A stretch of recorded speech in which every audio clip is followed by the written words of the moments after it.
வணக்கம் ஃப்ரெண்ட்ஸ். 2026 தேர்தல் வந்து ரொம்ப சிறப்பாக நடந்து முடிஞ்சிருக்குன்னே சொல்லலாம். கிட்டத்தட்ட வந்து ஒரு தமிழ்நாட்டுக்கே திருவிழா மாதிரி நடந்து முடிஞ்சிருக்கு. பொங்கல் தீபாவளிக்கு எந்த அளவுக்கு கூட்டம் போகுமோ அதை விட அதிகமான கூட்டங்கள் வந்து இந்த வாட்டி தேர்தலில் வந்து தேர்தலுக்காக ஊருக்கு போயிருக்காங்க அப்படின்னு பார்க்க முடியுது. பல இடங்களில் வந்து பஸ்ஸு கிடைக்கல, வண்டி பத்தலை, காரு டிராஃபிக்கு.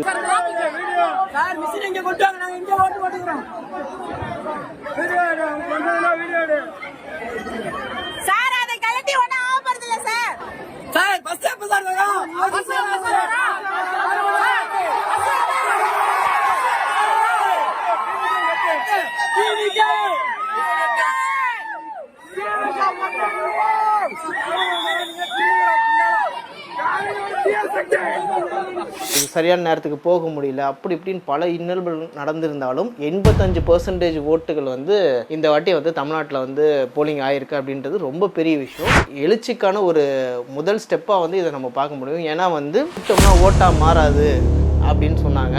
இப்போ வந்து கூட்டம் வந்து வேறு லெவலில் ஓட்டாக மாறி இருக்குது அப்படின்னே சொல்ல முடியும். எனிவே மே 4ஆம் தேதி வந்து ரிசல்ட் வருது.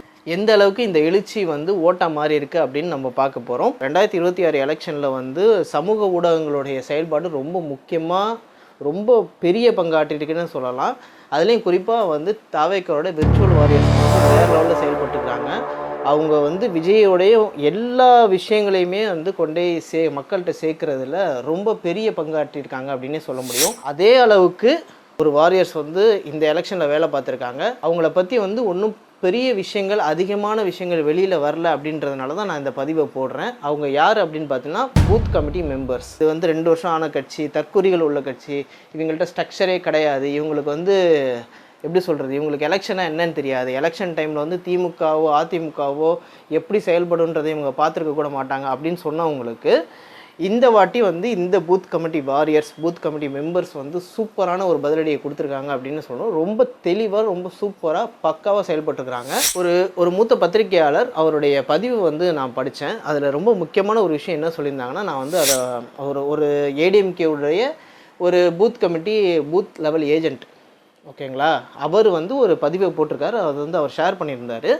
அவர் வந்து என்ன சொல்கிறார் அப்படின்னா, நான் கிட்டத்தட்ட ஒரு 140 to 170 பூத்துகளுக்கு வந்து விசிட் பண்ணியிருக்கேன். அதில் வந்து தாவேக்காவுடைய பூத் லெவல் கமிட்டி மெம்பர்ஸும் சரி, பூத் லெவல் ஏஜென்ட்ஸும் சரி ரொம்ப சிறப்பாக செயல்படுறாங்க. எனக்கே ரொம்ப ஆச்சரியமாயிடுச்சு, எப்படி வந்து இந்த அளவுக்கு வந்து இந்த பசங்களால் செயல்பட முடியுது அப்படின்ட்டு. அதில் குறிப்பாக அவர் பார்த்த ஒரு விஷயம் என்னென்னா, அதில் வந்து அதிக அளவு பெண்கள் இருந்தாங்க அப்படின்னு ஒரு வார்த்தையை சொல்கிறாரு. அதாவது அவர் ரொம்ப குறிப்பாக என்ன சொல்கிறார் அப்படின்னா, நம்ம வந்து தாவேக்கா வந்து ரொம்ப குறைச்சி எடை போட்டுட்டோம், வி அண்டர் எஸ்டிமேட் டிவிகே அப்படின்னு சொல்லி ஒரு வார்த்தையை சொல்கிறாரு. பூத் லெவல் கமிட்டி மெம்பர்ஸ் அப்படின்னா யார் அவங்கன்னா, அவங்க தான் ஒரு பார்ட்டியோடைய கடைநிலை ஸ்ட்ரக்சர்ஸோடைய கேடர்ஸ். அவங்க தான் வந்து மக்களோட டைரக்ட் கான்டாக்டில் இருப்பாங்க. அவங்க இப்போ நான் வந்து ஒரு பூத் கமிட்டி மெம்பராக இருக்கேன் அப்படின்னா, என் ஏரியாவில் வந்து ஒரு 10 குடும்பம் இருக்குது. 10 குடும்பத்தில் 50 பேர் இருக்காங்க அப்படின்னா, அந்த 50 பேர் எத்தனை பேர் வந்து மற்ற கட்சிகளுக்கு ஓட்டு போடுவாங்க, எத்தனை பேர் நம்மளுக்கு ஓட்டு போடுவாங்க, எத்தனை பேர் நியூட்ரலாக இருக்காங்க, எத்தனை பேரை வந்து பேசி நம்மளால் மாற்ற முடியும், எத்தனை பேருக்கு இந்த வீட்டில் இந்த 50 பேரில் எத்தனை பேருக்கு ஓட்டு இருக்குது, அந்த ஓட்டு எத்தனை பேர் நம்மளுக்கு விழுகும், எத்தனை பேரை பேசி நம்மளால் மாற்ற முடியுன்ற எல்லா இன்ஃபர்மேஷனும் என்கிட்ட தான் இருக்கும். நான் தான் வந்து அடுத்த லெவல் மெம்பர்கிட்ட சொல்லுவேன், ஐயா நம்ம ஏரியாவில் இந்த மாதிரி இருக்குது, இதை பண்ணிடலாம் அப்படின்னு சொல்லுவோம். ஸோ இந்த இன்ஃபர்மேஷன்லாம் கலெக்ட் பண்ணி தான் ஒவ்வொரு பூத்துலேயும் ஒவ்வொரு தொகுதியிலையும் நம்மளுக்கு எவ்வளோ வாக்கு இருக்குன்ற ஒரு அப்ராக்சிமேட் கணக்கு வந்து கட்சிகள் வந்து நடத்தும்.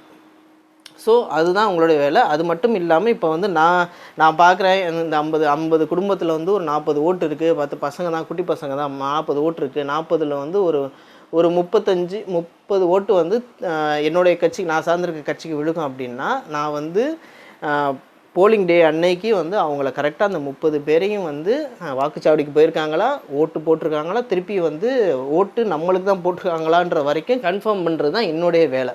சரிங்களா? அதோடு மட்டும் இல்லாமல் இங்கே எதுவும் பிரச்சனை இருக்குன்னா சொல்லுங்கள், நம்ம கட்சி ஆட்சிக்கு வரும், வந்துச்சுன்னா நான் இதெல்லாம் சரி பண்ணித்தரேன், எந்த பிரச்சனையாக இருந்தாலும் வந்து நம்ம பண்ணிக்கலாம், ஒன்றும் பிரச்சனை இல்லை, சரி பண்ணிடலாம் அப்படின்ற எல்லா விஷயங்களையும் பேசி இந்த ஓட்டு கன்வர்ஷன்றதை இங்கேருந்து தான் ஆரம்பிக்கணும், இங்கேருந்து நடக்கும். ஒரு தலைவனை வந்து மேலேருந்து பார்க்குறத விட அவங்களுடைய சார்பாக வந்து நம்ம இங்கே பேசி இந்த ஓட்டை கன்வெர்ட் பண்ணுறது தான் பூத் லெவல் கமிட்டிஸோடைய ரொம்ப முக்கியமான ஒரு வேலை. அடுத்து பூத் லெவலில் ஏஜென்ட்ஸ். இவங்களை நீங்கள் எங்கே பார்த்துருக்கலாம் அப்படின்னா, நீங்கள் ஓட்டு போடுற இடத்துல வந்து பார்த்துருக்க முடியும். பூத் லெவல் ஏஜென்ட்ஸ் கிட்டத்தட்ட ஒரு 3-4 ஸ்ட்ரக்சர்ஸ் இருக்குது அவங்களோட இதில். ஃபஸ்ட்டு வந்து பூத் லெவல் ஏஜென்ட்டுன்ற ஒருத்தர் இருப்பார். அவர் வந்து ப்ரையாரிட்டி, அவர் எப்படின்னா வந்து அவருடைய கட்டுப்பாட்டில் ஒரு 100-140 பூத்ஸ் இருக்கும் ஒரு தொகுதி. அந்த தொகுதியில் அவர் என்ன பண்ணுவார்னா, எல்லா பூத்தையும் போய் விசிட் பண்ணுவார். எல்லாமே கரெக்டாக நடக்குதா, எல்லா பூத்துலேயுமே வந்து மிஷின்ஸ்லாம் ப்ராப்பராக ஒர்க் ஆகுதா, எல்லாருமே கரெக்டாக ஓட்டு போட்டுட்ருக்காங்களா, எவ்வளோ போல் ஆகிட்டு இருக்குது, இத்தனை மணிக்கு எவ்வளோ ஆச்சு அப்படின்றத கரெக்டாக வந்து அவர் வந்து டிராஃப்ட் பண்ணி வந்து கட்சி தலைமைக்கு சொல்லிக்கிட்டே இருப்பார். இன்றைக்கி இந்த டைமில் 11 மணிக்கு இவ்வளோ ஆச்சு இந்த பூத்தில் அப்படின்றத சொல்லுவாங்க. அதை அப்படியே கலெக்டிவாக எடுத்ததும் ஒவ்வொரு மாவட்டத்துக்கு எவ்வளோன்றதும் ஒரு தமிழ்நாடு ஃபுல்லாக எவ்வளோன்ற ஒரு கணக்குக்கு வந்து கட்சிகள் போகும். பூத் லெவல் ஏஜென்ட் பூத் உள்ளே இருப்பார். இவருடைய வேலை என்ன அப்படின்னா, நீங்கள் வந்து ஓட்டு போட போகும்போது பார்த்துருக்கலாம், உள்ளே போனோன்னே ப்ரெசிடிங் ஆஃபீஸர்கிட்ட உங்களுடைய ஐடி கார்டையும் பூத் ஸ்லிப்பையும் கொடுக்கும்போது ஆப்போசிட்டில் பார்த்தீங்கன்னா ஒரு 3 பேர் 4 பேர் வந்து டேபிள் போட்டு உட்காந்துருப்பாங்க. இவங்க தான் வந்து பூத் லெவல் ஏஜென்ட்ஸு. அந்த தொகுதியில் எத்தனை கட்சி நிற்கிதோ அத்தனை பேருக்கும் ஒரு பூத் லெவல் ஏஜென்ட்டு இருப்பாங்க. இவங்களோட வேலை என்னென்னா, நம்ம வந்து 7 மணிக்கு ஓட்டு போட போகிறோம், ஏன்னா போலிங் டைம் 7 மணின்னு வச்சுக்கலாம். இவங்க 5 மணிக்கெலாம் போயிடுவாங்க. ஏன்னா வந்து இவங்க கண்ணு முன்னாடி வச்சு தான் வந்து ப்ரொசீடிங் ஆஃபீஸர்ஸ் வந்து அந்த ஓட்டு மிஷினை சீல் பிரிக்கணும். சீல் பிரித்து அவங்க எல்லோரும் இருக்காங்களான்னு பார்த்துட்டு அவங்க முன்னாடி வச்சு தான் சீல் பிரித்து பாருங்கள், மிஷினில் 0 இருக்குது, இன்னும் எந்த ஓட்டும் விழுகலை, 0 ஓட்ஸில் வந்து இந்த மிஷினை எடுத்து வைக்கிறேன். இப்போ வந்து மார்க் போலிங்னு ஒன்று நடத்துவாங்க, மாதிரி வாக்குப்பதிவு. எல்லாருமே வந்து அவங்கவுங்க சின்னங்களோ இல்லை எல்லா சின்னங்களையும் அழுத்தினா அந்த பட்டன் அழுத்தினா அந்த சின்னத்துக்கு விழுகுதா அப்படின்றத எல்லாருமே கன்ஃபார்ம் பண்ணிக்குவாங்க, எல்லாருமே பார்த்துருவாங்க. ஓகேவா? இப்போ எல்லோரும் பார்த்துட்டிங்களா, ரைட்டு, ஒன்றும் பிரச்சனை இல்லை, இந்த மிஷின் நல்லா ஒர்க் ஆகுதுன்னு சொல்லி அதுதான் எடுத்துகிட்டு போய் மக்கள் ஓட்டு போடுறதுக்கு வைப்பாங்க. இல்லை இந்த சின்னத்தில் போட்டால் வேறு சின்னத்தில் விழுகுது, ஏன்னா விவிபேட்டில் பிரிண்ட் ஆகி வர்றது வேறு மாதிரி இருக்குது, அப்போ இதில் ஏதோ பிரச்சனை இருக்குது அப்படின்னு சொல்லிட்டாங்கன்னா அந்த மிஷினை அப்படியே தூக்கி அந்த செட்டே தூக்கி ஓரம் வச்சுட்டு வேறு ஒரு மிஷினை வர வச்சு ஓட்டு போடுறதுக்கு ரெடி பண்ணுவாங்க. அதில் செக் பண்ணி மறுபடியும் வந்து எல்லாம் ஓகேனா ஓட்டு போடுறதுக்கு செக் பண்ணுவாங்க. இப்போ நீங்கள் வந்து ஓட்டு போட உள்ளே போனோடனே என்ன சொல்லுவாங்கன்னா, உங்கள் ஐடி கார்டு இதெல்லாம் பார்த்துட்டு ப்ரொசீடிங் ஆஃபீஸர் ஒன்று என்ன பண்ணுவாங்கன்னா, உங்களோட பேர், உங்களுடைய வரிசை எண் சொல்லிவிட்டு சொல்லுவாங்க. அந்த பூத் லெவல் ஏஜென்ட்ஸில் உள்ளவங்க எல்லாமே டிக் பண்ணிக்குவாங்க. ரைட்டுப்பா, சுரேஷா 42 ரைட், இருக்காருப்பா, இவர் தான் சுரேஷ், இந்த தொகுதி தான், இந்த பூத்து தான், இவருக்கு இங்கே தான் ஓட்டு இருக்குது, ரைட்டு. ஏன்னா வந்து அவங்க எல்லாருமே வந்து லோக்கலில் தான் இருந்திருப்பாங்க, உங்களை கண்டிப்பாக எல்லா இடங்களையும் பார்த்துருப்பாங்க, அதனால் அவங்களுக்கு தெரியும் நீங்கள் தான் அப்படின்ட்டு. நீங்கள் ஓட்டு போட்டு முடித்ததுக்கப்புறம் வந்து கடைசியாக ஈவினிங் எல்லாத்தையும் முடித்தோடனே வந்து திருப்பி வந்து இந்த பூத் லெவல் ஏஜென்ட்ஸ்லாம் கூப்பிட்டு வந்து பாருங்கள், இந்த மிஷினில் வந்து கிட்டத்தட்ட இவ்வளோ ஓட்டு விழுந்திருக்கு, ஒரு 500 ஓட்டு விழுந்திருக்கு, 600 ஓட்டு விழுந்திருக்கு, 1000 ஓட்டு விழுந்திருக்கு, நோட் பண்ணிக்கங்கன்னு சொல்லிட்டு நோட் பண்ணிடுவாங்க. பேக் பண்ணி சீல் பண்ணி வண்டியில் ஏற்றி அது வந்து எல்லா தொகுதிக்கும் பொதுவான ஒரு எல்லா மிஷினையும் வைக்கிற ஒரு இடம் இருக்கும், அங்கே கொண்டே வச்சுருவாங்க. அங்கே தான் வந்து அந்த தொகுதியில் உள்ள எல்லா மிஷின்ஸும் வந்து அங்கே தான் இருக்கும். அது ஒரு கவர்மெண்ட் ஸ்கூல், பெரிய ஸ்கூலாக இருக்கும், இல்லை காலேஜாக இருக்கும், ஒரு பெரிய இடத்துல வந்து மொத்தமாக வச்சு சீல் பண்ணிடுவாங்க. அங்கே துணை ராணுவ படை பாதுகாப்பில் இருக்கும், போலீஸ் இருக்கும். அது இல்லாமல் எல்லா கட்சியினுடைய பிஎல்ஏ ஏஜென்ட்ஸும் அங்கே வந்து டெய்லி ஒருத்தர் இருப்பாங்க. ஏன்னா வந்து யாராவது பூட்டை உடச்சி இல்லை மிஷின்குள்ளே வந்து வேறு ஏதாவது ஒரு இது பண்ணலாம், எக்ஸ்ட்ரா வந்து ஓட்டு போகிறதுக்கு வாய்ப்பு இருக்குது, அது இதுன்னு நிறைய விஷயங்கள் இருக்குது. இது எல்லாமே வந்து பிஎல்ஏ ஏஜென்ட்ஸோடைய வேலை. திருப்பியும் வந்து ஓட்டு எண்ணிக்கை அன்னைக்கு மறுபடியும் இதே ஏஜென்ட்ஸை கூப்பிட்டு அவங்க முன்னாடி தான் மறுபடியும் அதே சீலை பிரிக்கணும்.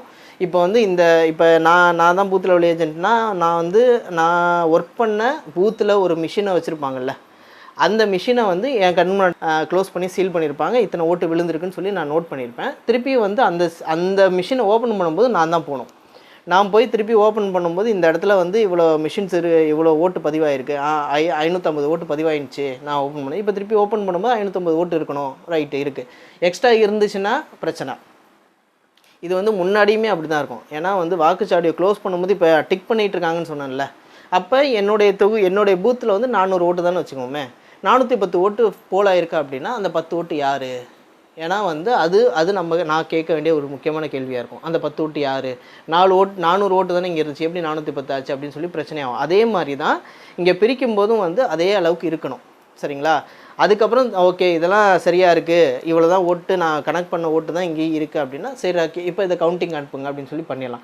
கவுண்டிங் போனதுக்கப்புறம் வெற்றி பெற்று யார் எம்எல்ஏ அவங்க கையில் சர்டிஃபிகேட் கொடுக்குற வரைக்கும் இந்த பிஎல்ஏ ஏஜென்ட்ஸுடைய வேலைகள் தொடர்ந்து நடந்துக்கிட்டே இருக்கும். இப்போ இந்த பிஎல்ஏ ஏஜென்ட்ஸில் இன்னொரு வகை இருக்குது, அவங்க வந்து யூத் விங்கு அப்படின்ற மாதிரி ஒரு இதை வச்சுருப்பாங்க. ஏன்னா வந்து பார்ட்டியில் வந்து வெளியில் வந்து கேன்வாசிங்கும் சரி, அதே மாதிரி வந்து இந்த உடம்பு சரியில்லாதவங்க, நடக்க முடியாதவங்களை ஹெல்ப் பண்ணி கூட்டிகிட்டு வந்து வாக்குச்சாவடிக்கிட்ட விடுறதும் சரி. அதே மாதிரி முன்னாடியெல்லாம் பார்த்திங்கன்னா வயசானவங்கள தூக்கிட்டுலாம் வருவாங்க வீட்டிலேருந்து. இப்போ வந்து வயசானவங்களுக்கு அதிகமாக வந்து எலெக்ஷன் கமிஷன் வீட்டில் போய் ஓட்டை வாங்கிட்டு வந்துடுறாங்க. ஆனால் வந்து முன்னாடி அந்த மாதிரிலாம் இருந்துச்சு. அதுக்கெல்லாம் வந்து இந்த இளம் பூத் கமிட்டி மெம்பர்ஸை வந்து யூஸ் பண்ணிப்பாங்க. பூத் கமிட்டியோட டிஜிட்டல் பிரிவு அவங்க என்ன பண்ணுவாங்க அப்படின்னா, பூத்தை சுற்றி ஏதாவது நடக்குதா, ஏதாவது பிரச்சனை ஆகுதா, பூத்தில் எதுவும் பிரச்சனையாக இருக்கா, இவருக்கு ஓட்டு இருந்து இல்லைன்னு சொல்கிறாங்களா, அதே மாதிரி இந்த ப்ரொசீடிங் ஆஃபீஸரோ இல்லை வேறு ஏதோ ஒரு விஷயம் நடக்குதா, வேட்பாளருடைய ஏஜென்ட் ஏதாவது பிரச்சனை பண்ணியிருக்கிறாரா, சண்டை நடந்திருக்கா. அதே மாதிரி இப்போ ரீசெண்டாக வந்து துறைமுகம் தேர்தல் சேகர் பாபுவும் சின்னோராய அசோக்கும் வந்து செம்மையாக அடிச்சுக்கிட்டாங்க.